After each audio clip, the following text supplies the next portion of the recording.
होनी चाहिए।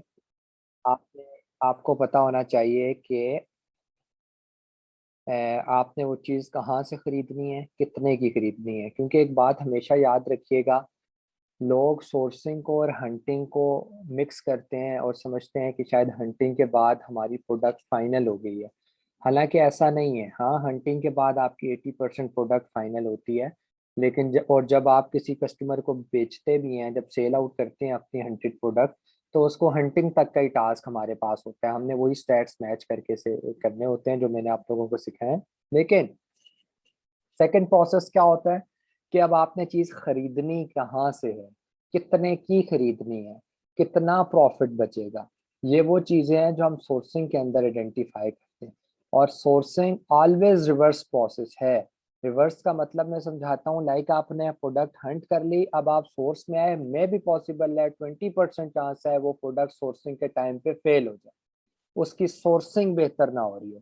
हालांकि इसके बहुत माइन्यूट चांसेस होते हैं, 20%, 100 में से 20% से चांस होता है सोर्सिंग के टाइम पे प्रोडक्ट रिजेक्ट होने का, लेकिन फिर भी पॉसिबिलिटी तो है ना।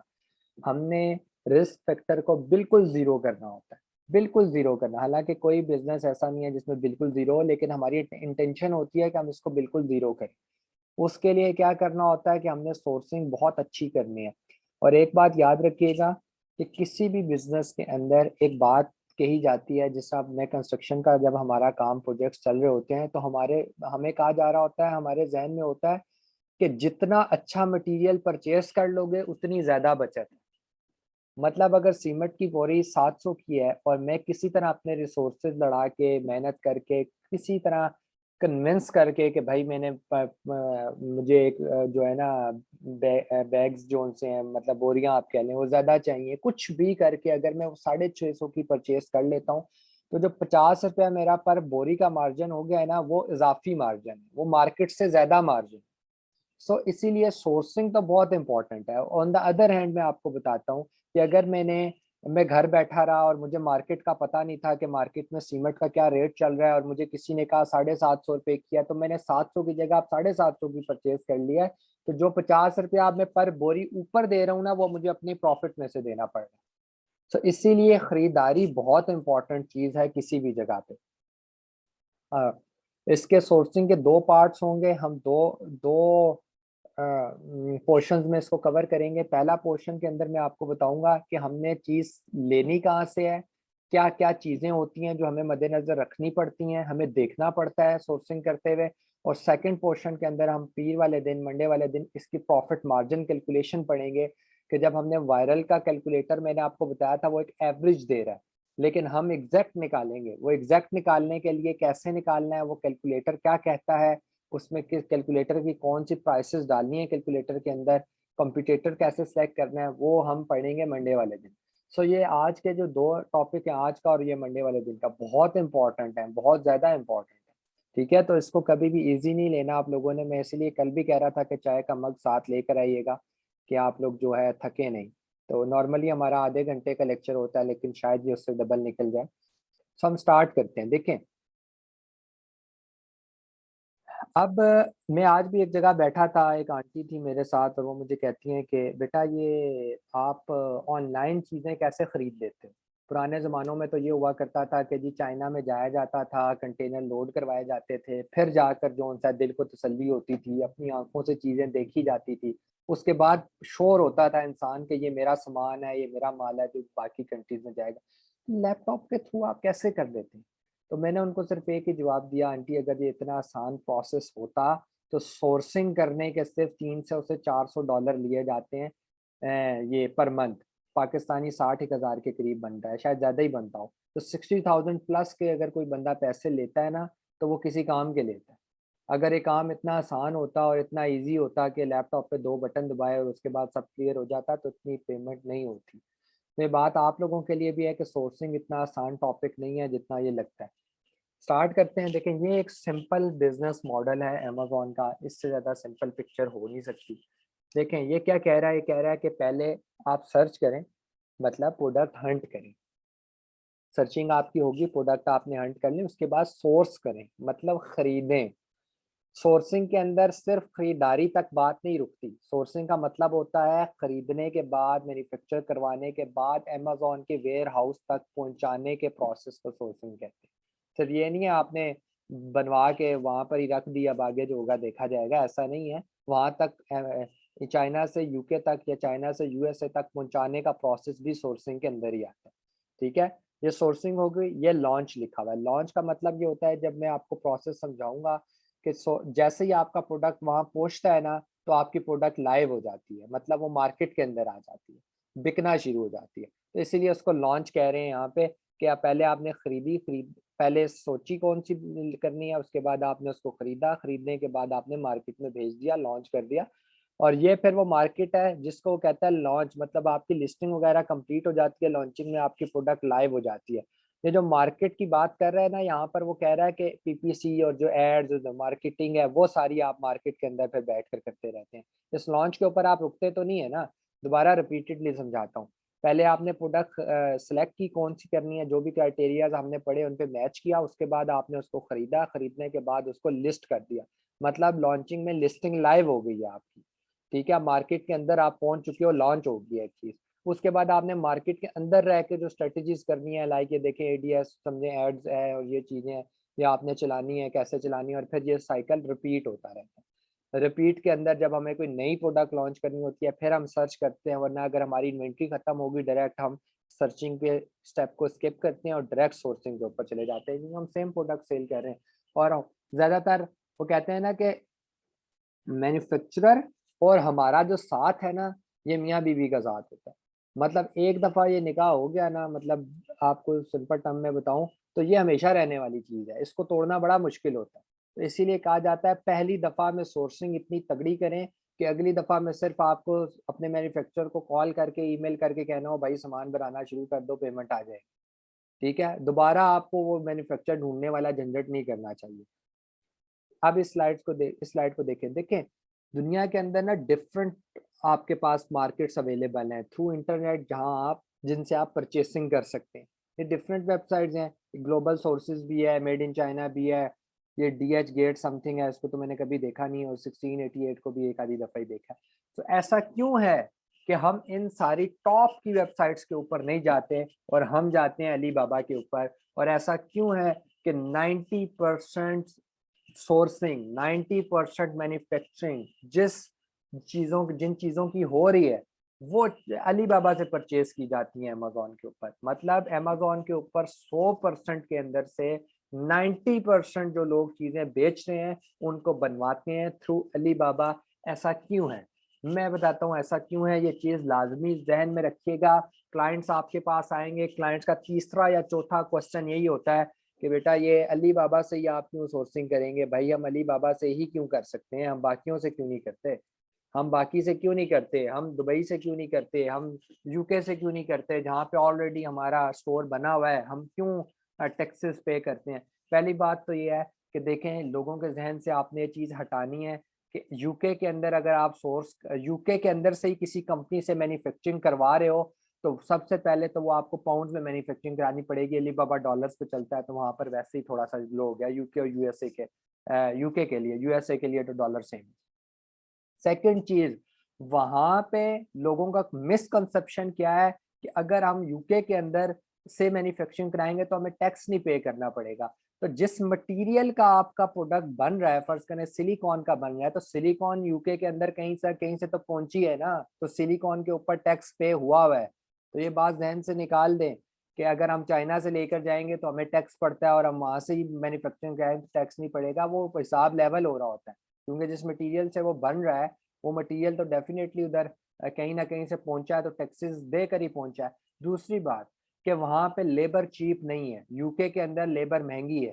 ठीक है, हम जो एशिया के लोग हैं, एशिया की कंट्रीज हैं, यहाँ लेबर सस्ती है, चाहे वो पाकिस्तान की हो चाहे वो चाइना की हो। अच्छा, चाइना में क्यों सस्ती है, पाकिस्तान में सस्ती है? एक तो उनकी पॉपुलेशन ज्यादा है, दूसरी बात वहाँ हर घर में फैक्ट्री लगी हुई है। वहाँ हर घर में फैक्ट्री लगी हुई है। चाइना वैसे नहीं तरक्की कर दिया। नेपोलियन इसके बारे में कहता था कि यूरोप तरक्की कर रहा है और चाइना सो रहा है, और जिस वक्त चाइना तरक्की करेगा ना, तो यूरोप को समझ नहीं लगेगी कि रातों रात चाइना इतनी तरक्की कैसे करेगा। तो ये चाइना की रात में तरक्की हो रही है।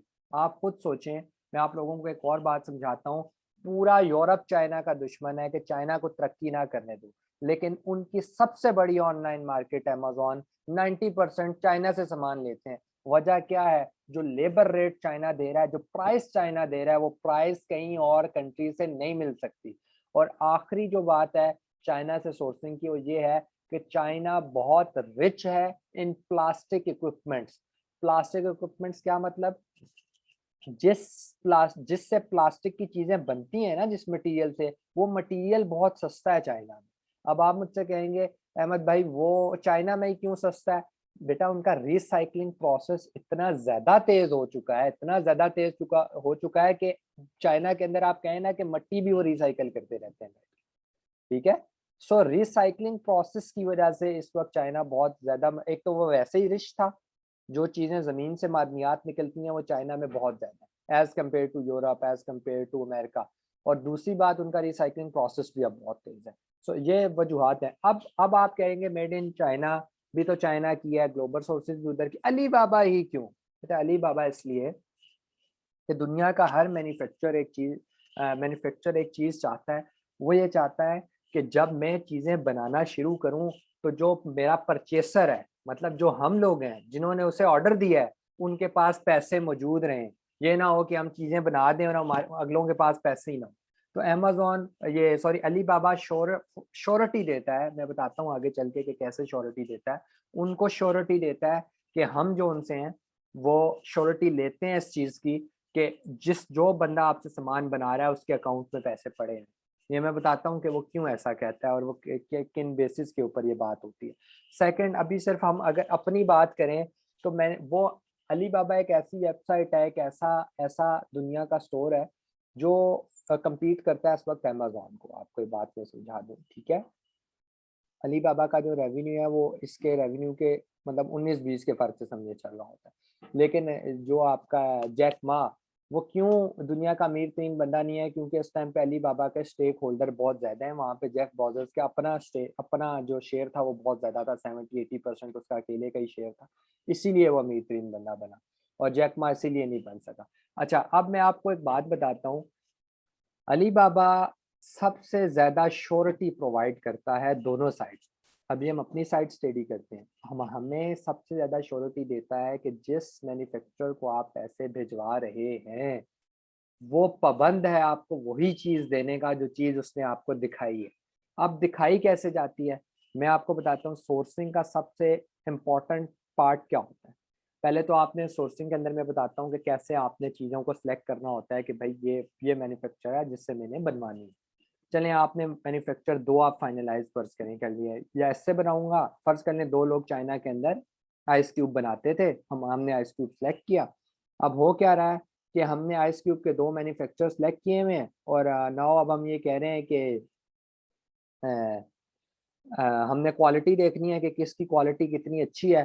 तो हम क्या करेंगे, हम उनसे कहते हैं सबसे पहले यार अब आप हमें अपना सैंपल भेजें। जब हमने प्राइस तय कर ली, निगोशिएशन होगी, हमने फाइनलाइज कर लिए दो लोग, उन दो को हम कहते हैं यार आप ना हमें सैंपल भेजें।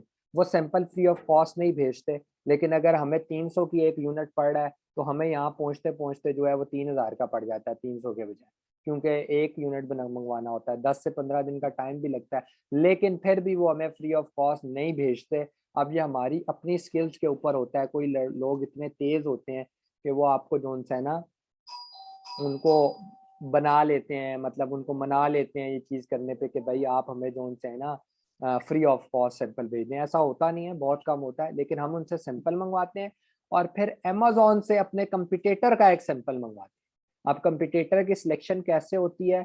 आप ये समझ लें टॉप 10 के अंदर से हम किसी एक बंदे का सैंपल मंगवाते हैं। ये मैं आपको बताऊंगा कंपटीटर का एनालिसिस कैसे किया जाता है, ये हम पी वाले दिन पढ़ेंगे, ठीक है।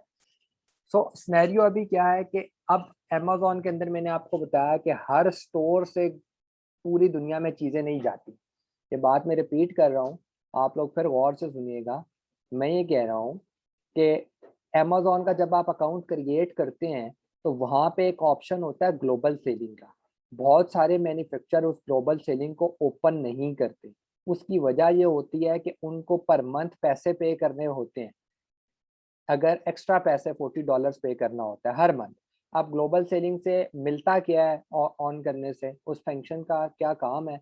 उससे ऑल ओवर द वर्ल्ड हम अपनी चीज़ बेच सकते हैं। जबकि अगर हम उसको ऑन नहीं करें और यूके मार्केट के अंदर अपनी चीज़ें लॉन्च करें तो सिर्फ यूनाइटेड किंगडम के अंदर ही लोग हमारी प्रोडक्ट परचेज़ कर सकते हैं। जब हम अमेज़न पे जाते हैं और जाके यहाँ पाकिस्तान में बैठ के अपने कंपटीटर की चीज़ ऑर्डर करते हैं, तो वो ये कहता है कि भाई सॉरी, ये स्टोर वालों की ग्लोबल सेलिंग ओपन नहीं है, लिहाज़ा ये यूके के अंदर हम सिर्फ भेज सकते हैं, हम यूके से बाहर नहीं भेज सकते। तो फिर इसका हल क्या होता है? इसका हल ये होता है कि आप यूके के अंदर बैठे हुए किसी बंदे के एड्रेस पे वो चीज़ भिजवाएँ और फिर उससे कहें कि वो कोरियर कर दे आपको पाकिस्तान, लाइक टीसीएस कर दे, अदर सर्विसेज़ यूज़ करके कर ले, पैसे उतने ही पड़ जाते हैं। अच्छा, ऐसा क्यों होता है कि ग्लोबल सेलिंग लोग ओपन नहीं करते? $40 तो कुछ भी नहीं है, इसलिए ओपन नहीं करते कि ऑल ओवर वर्ल्ड से ऑर्डर वैसे ही नहीं आते। देखिए कैसे ऑर्डर आएगा, यूके में एक चीज़ बिक रही है अमेज़न के ऊपर $3 की, मैं यहाँ मँगवाता हूँ मुझे पड़ जाती है $50 की, किधर $3 किधर $50, मैं क्यों मँगवाऊँ? और वो भी बाय एयर मँगवाऊँगा, बाय शिप मँगवाऊँगा तो 40 दिन से ऊपर का तो टाइम लग जाएगा।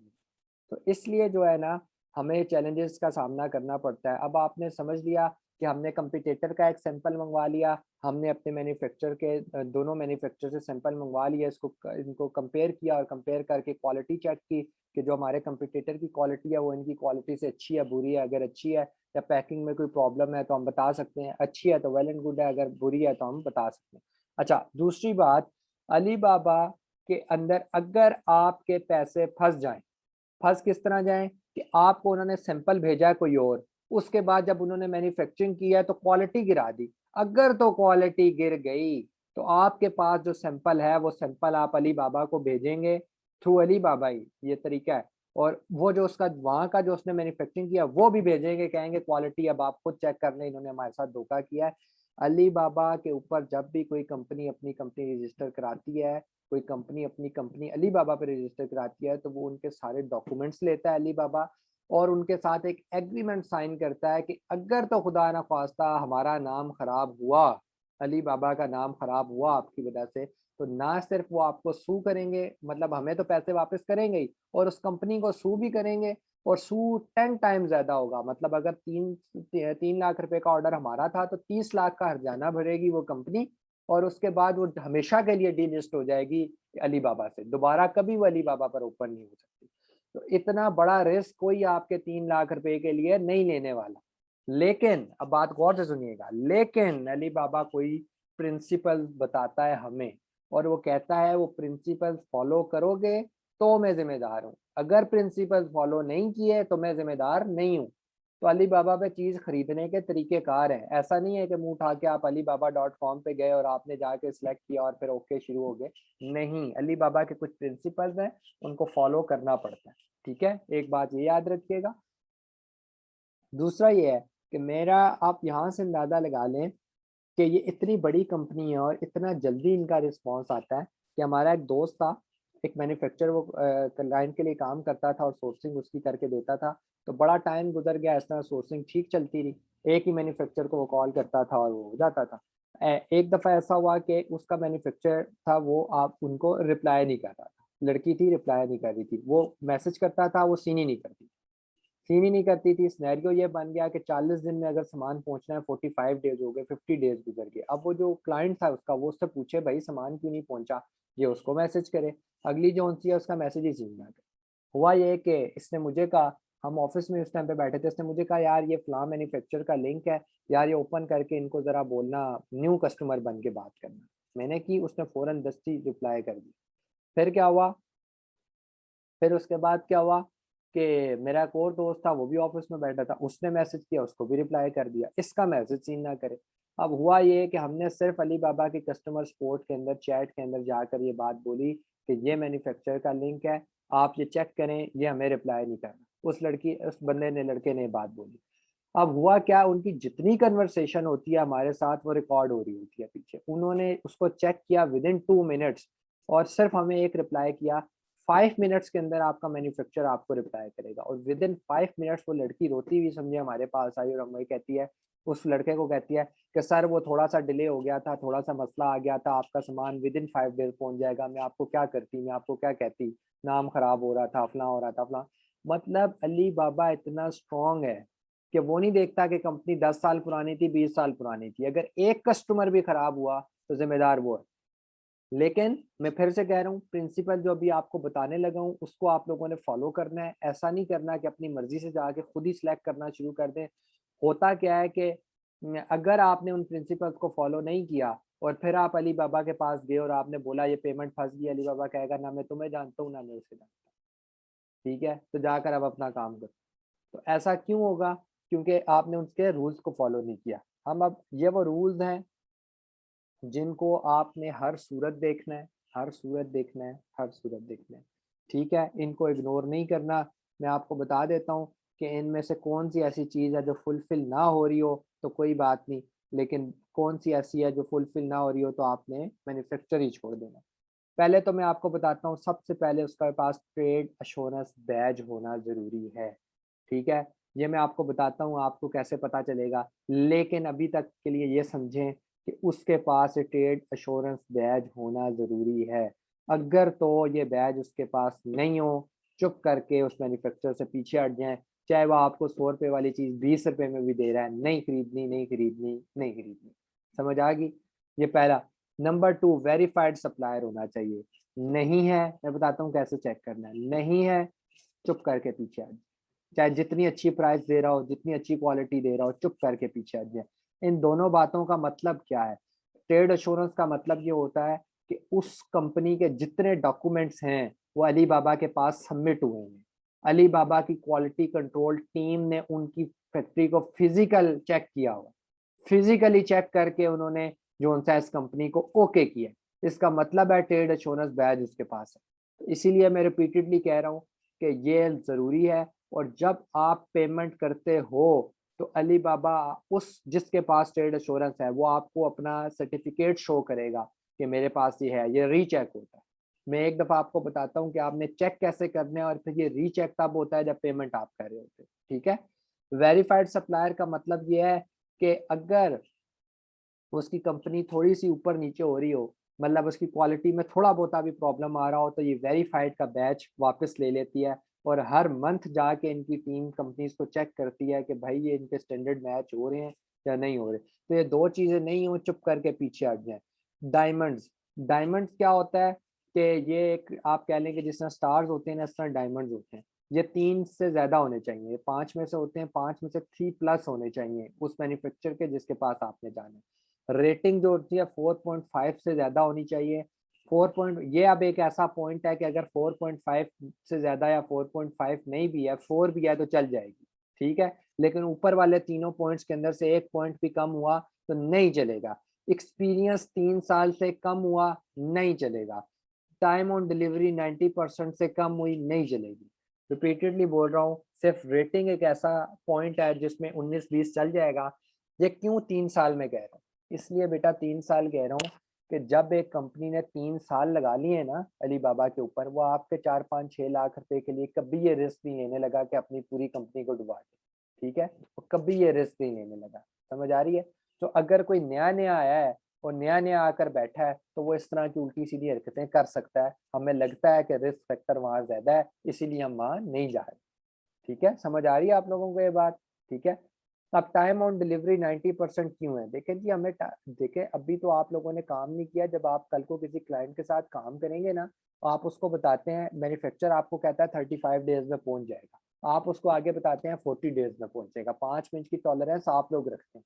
लेकिन होता क्या है कि अगर कोई आपने ऐसा बंदा सेलेक्ट कर लिया, ठीक है यार, जिसकी बाकी सारी चीजें परफेक्ट थी, बस वो चीज टाइम पर नहीं भेजता था। अब यार एक बंदा टाइम पर चीज ही नहीं भेज रहा, आपका तो ब्लड प्रेशर ये 240 कर देगा।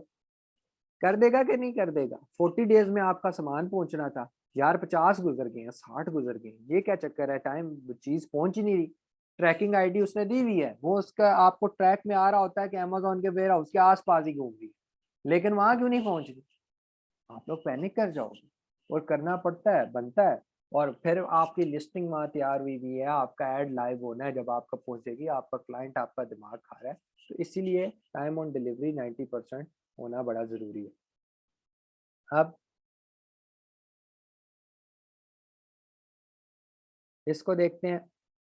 आपने अब आपके जेस्चर्स क्या होने चाहिए, ये मैं आपको एक सैंपल भेजूंगा, वो मैं एंड पे आपको बताता हूँ सैंपल के अंदर क्या होगा। ठीक है, सबसे पहले यह है कि आपने उनके साथ चैट करनी है बड़े अच्छे अल्फाज में, पहले आपने इंट्रोड्यूस करना है। एक बात याद रखिएगा, अपने आप को इंट्रोड्यूस करते हुए, ये जब आप हंटिंग करते हैं ना, तो जो जो आपकी अच्छी प्रोडक्ट्स निकल रहे हैं उसकी सोर्सिंग की प्रैक्टिस भी अब आप लोगों ने करनी। इसीलिए मैं कहता हूँ साथ साथ रह कर चलें, बजाय इसके कि काम बढ़ता जाए बढ़ता जाए बढ़ता जाए और एंड पे इतना ज़्यादा हो जाए कि आपको समझ ही ना आए आप क्या करें। तो लिहाजा जो उनसा है ना, इस चीज़ को जहन में रखें कि जो आपने अच्छी प्रोडक्ट्स निकाली हैं वो पास हो रही हैं, जीएसईएम वगैरह के कुछ ना कुछ क्राइटेरिया को पास कर रही हैं, जाएं और जाकर प्रैक्टिस करें। अभी हम उसकी प्रैक्टिकल करके दिखाऊंगा कि प्रैक्टिस कैसे करनी है। अच्छा, आपने इंट्रोड्यूस करना है अपने आप को। मैं रिपीटेडली एक बात बोल रहा हूँ, कभी आपने ये नहीं करना हाय आई एम आमना है, ये काफ़ी नहीं होता। आपने ये नहीं कहना हाय आई एम सुफियान है, आपने सिर्फ ये कहना काफ़ी नहीं होता। आपने हमेशा रिप्रेजेंट करना है कि मैं आमना हूँ और मैं फ़लाँ ऑर्गेनाइजेशन से ताल्लुक़ रखती हूँ। यहाँ पर आपकी बात को वो सीरियसली सुनेंगे और आपकी बात की वर्थ होगी। इसीलिए कहा जाता है कि जिस इदारे के साथ आप काम कर रहे हैं उसकी होस्टेड वेबसाइट्स होना बड़ा ज़रूरी है। क्योंकि अगर आप अमेज़न उस अली ये इसको क्या नाम है, आप चाइना में जाके कहेंगे ना मेरा इंस्टाग्राम पेज चेक कर लो, वो आप पे बिलीव नहीं करेंगे। वैसे ही चाइना में इंस्टाग्राम नहीं चलता, फेसबुक नहीं चलती, उन्होंने वैसे ही आपको नहीं मानना। आपके फेसबुक पेज है नहीं मानना, फेसबुक ग्रुप पर नहीं मानना। वो आपको कब मानेगा, जब आपकी ऑफिशियल ईमेल होगी, आपकी ऑर्गेनाइजेशन की ऑफिशियल ईमेल होगी। इसीलिए ऑफिशियल ईमेल बहुत महंगी होती हैं और ये होस्ट हुई होती हैं, लेकिन ईयरली चार्जेस भी इसके होते हैं, लेकिन ये इनकी होस्टिंग मिलती बहुत महंगी है। लाइक अभी हमने ई ग्रीन रेवोल्यूशन की अपनी जो हमारी वेबसाइट है उसकी सिर्फ डोमेन, उसका सिर्फ नेम 75,000 का परचेज किया, सिर्फ नेम उसका 75,000 रुपये। सो ये क्यों है, ये क्यों हमें ज़रूरत महसूस होती है कि हम अपनी वेबसाइट्स बनाएं? इसलिए क्योंकि यहाँ पर जब आप आते हैं ना, तो आप अपना जब आपने आपको इंट्रोड्यूस करवाते हैं तो आप कहते हैं कि मैं फलां ऑर्गेनाइजेशन से ताल्लुक़ रख रहा हूँ और उनको अपना लिंक सेंड करते हैं, ये हमारी वेबसाइट्स हैं, जाकर चेक करें। ठीक है? तो ये चीज़ें ज़रूरी हैं। अच्छा, अब आपने फिर उसके बाद उनको कहना है कि डिफरेंट एमओक्यूज़ की प्राइस दे दें। एमओक्यूज़ क्या होते हैं? मिनिमम क्वांटिटी कहते हैं।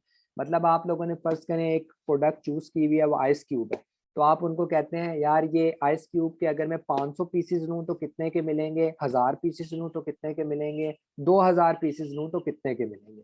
उनमें से कुछ होते हैं उन्होंने अपने ऐड के ऊपर ही लिख कर लगाया हुआ होता है कि 1000 से नीचे वाले राब्ता ना करें, 2000 से नीचे वाले राब्ता ना करें।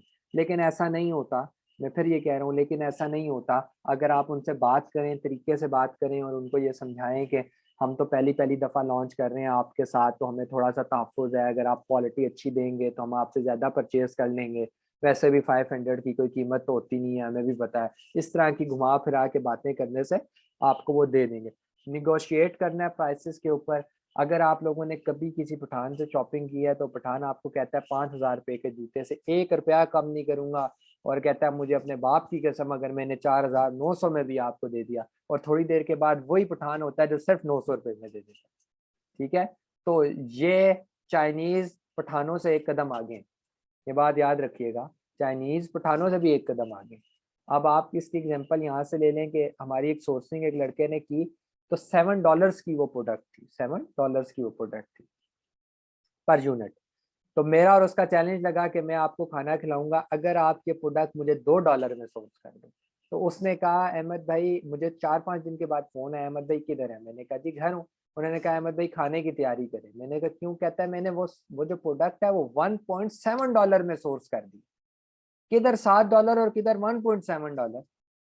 अब ये टेक्निक, ये टर्म्स आप देख रहे हैं कि ये एक्सपीरियंस से और प्रैक्टिस से आती है, ये यहाँ बैठे हुए नहीं आएंगी। आपको काम करना पड़ेगा लैपटॉप के ऊपर, लोगों से बात करनी पड़ेगी। ठीक है, फिर जाके, और आज ही के दिन में आपको एक इसके अंदर टेक्निक भी सिखाऊंगा कि सोर्सिंग से आपने हंटिंग के आइडियाज कैसे जनरेट करें।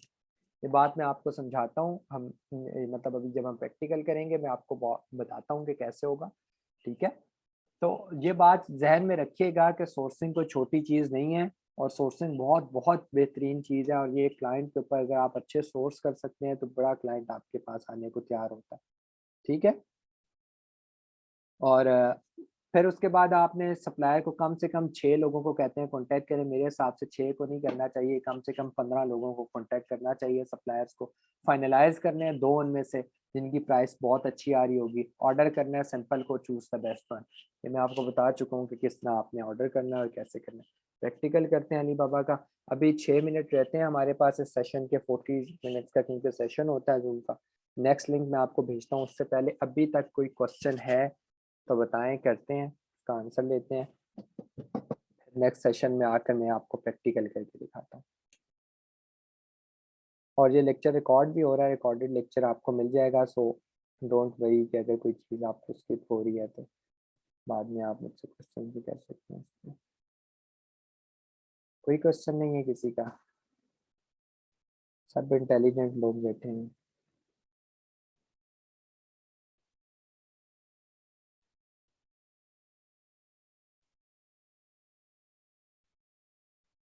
ठीक हो गया, ठीक है, क्लियर हो गया। सबको क्लियर है? सब आपको भी क्लियर है?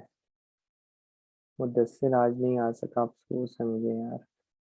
बस बेचारे के घर के आगे जो सा है ना, वो टीएलपी वाले लाहौर में बैठे हुए हैं तो बेचारे के सिग्नल नहीं आ रहे। चले मैं न्यू लिंक भेजता हूँ, न्यू लिंक ज्वाइन करें, फिर हम इसका प्रैक्टिकल स्टार्ट करते हैं। ठीक।